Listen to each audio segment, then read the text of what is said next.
Kisah seram seterusnya dikongsikan oleh saudari Akish. Dia ni orang Kota Marudu, Kota Marudu, Sabah. So dia ceritakan ketika kejadian seram ni berlaku semasa mereka pulang ke kampung nenek mereka yang terletak di Pitas. Kota Marudu, Pitas tidaklah jauh mana pun. So ketika dia pulang kampung neneknya, di kampung nenek ini, di depan rumah nenek ini ada satu pondok. Pondok untuk macam rehat-rehat lah, minum apa semua kan. So dia dengan sepupunya iaitu si Syawal dan Faris, dan Syifa sepupu dia. So 2 orang lelaki dan 1 orang sepupunya perempuan. Sering bermain lah, kalau berjumpa confirm lah kalau kita jumpa dengan family kan. Jadi mereka sering bermain di pondok depan rumah neneknya tu. So mereka ni kalau bermain yang ketawa, kata orang ndak ingat dunia lain, yang ketawa. Jadi neneknya pesan lah, dia cakap kamu jangan terlalu gembira sangat lah ya, terlampau macam ketawa ya, dia cakap kan. Nanti ada benda yang tak suka dengan kamu, dia cakap kan.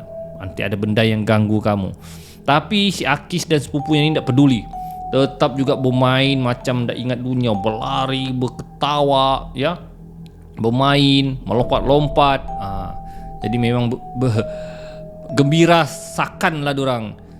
Tiba-tiba ada orang meninggal di kampung neneknya tu. Dan orang kampung tu kira orang penting lah di kampung tu lah.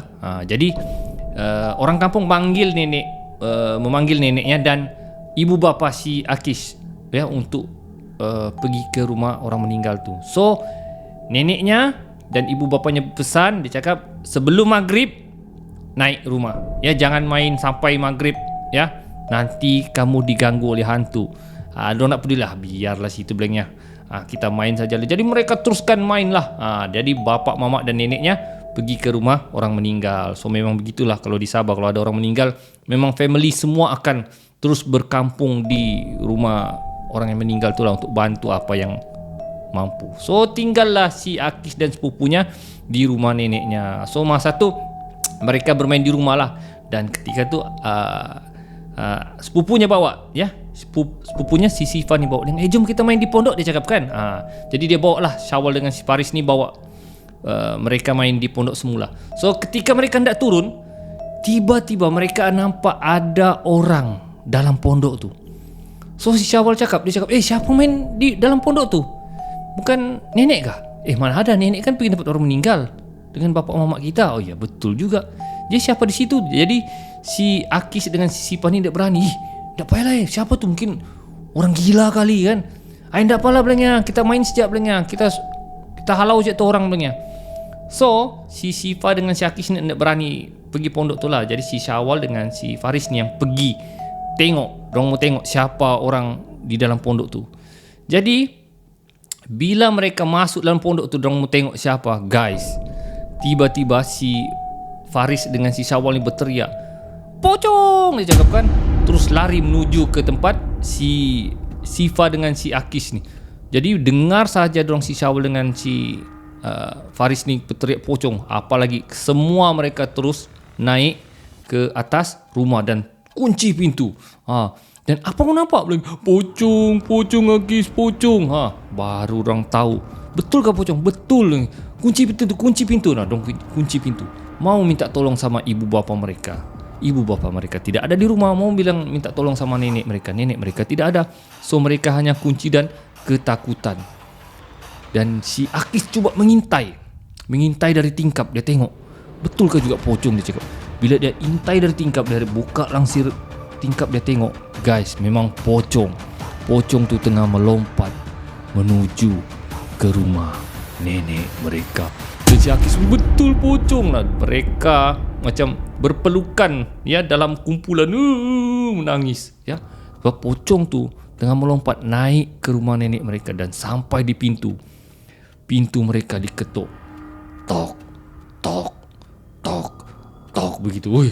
Jadi menangis sudah. Dong tak bercakap apa-apa. Mau baca doa, orang cakap orang ni pun tak pandai baca doa lagi masa tu ya. Si Akis cakap lah. Jadi si Syawal yang teriak, "Apa kau mau?" dia cakap kan gitu. Berhenti berketuk. Kemudian benda tu mengetuk sekali lagi. Tok. Menangis mereka ya, 4 orang.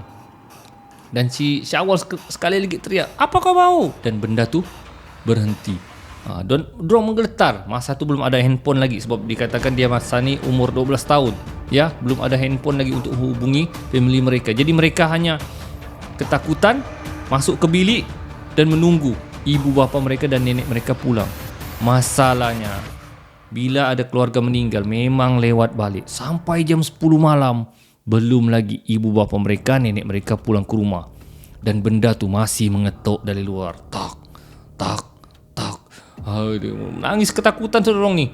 Macam tak tahu saya mau buat apa ni. Jadi, si Syawal dia cakapkan, "Ayo kita lari dari belakang rumah, dari dapur kita. Ya, kita terus pergi rumah tempat orang meninggal tu, kita cari nenek kita." Jadi mau tak mau tak ada pilihan, terpaksa setuju saja. Jadi mereka dari dapur sambil terdengar lagi bunyi benda tu tengah masih mengetuk, tak, tak. Diorang dari dapur, tak ada selipar guys, berkaki ayam. Sambil berpegangan tangan, mereka terus lari lintang pukang keluar dari belakang rumah menuju ke tempat rumah keluarga yang meninggal tu. Dan bila mereka lari sudah tak mau toleh belakang sudah, berkaki ayam lintang pukang lari sambil berpegang tangan, ya. Dan si Akis cuba memerhati dari belakang, macam dia perhati sekejap lah. Dan bila dia perhati sekejap begitu, dia nampak pocong tu tengah melompat mengejar mereka. Jadi si Akis cakap, "Pocong tu kejar kita, laju sikit." Mereka lari laju menuju ke tempat keluarga meninggal tu. Dan sampai saja di rumah tempat family keluarga yang meninggal tu, mereka teriak nenek mereka dan ibu bapa mereka. Semua orang terkejut. Kenapa ni budak-budak ni? Neneknya pun terkejut. Kenapa kamu ni? Sambil menangis, orang beritahu, "Nek, pocong nek, pocong." "Di mana pocong?" Orang beritahu yang pocong tu ada di rumah nenek mereka. Terus nenek cakap, "Sudah nenek cakap, ya, jangan bermain sakan. Kan sudah nenek cakap benda tu akan ganggu kamu. So kecoh lah, ya. Sudahlah, suasana orang meninggal kan, tiba-tiba dorang datang beritahu ada pocong begitu. Orang kampung pun terkejut lah dengan apa yang berlaku."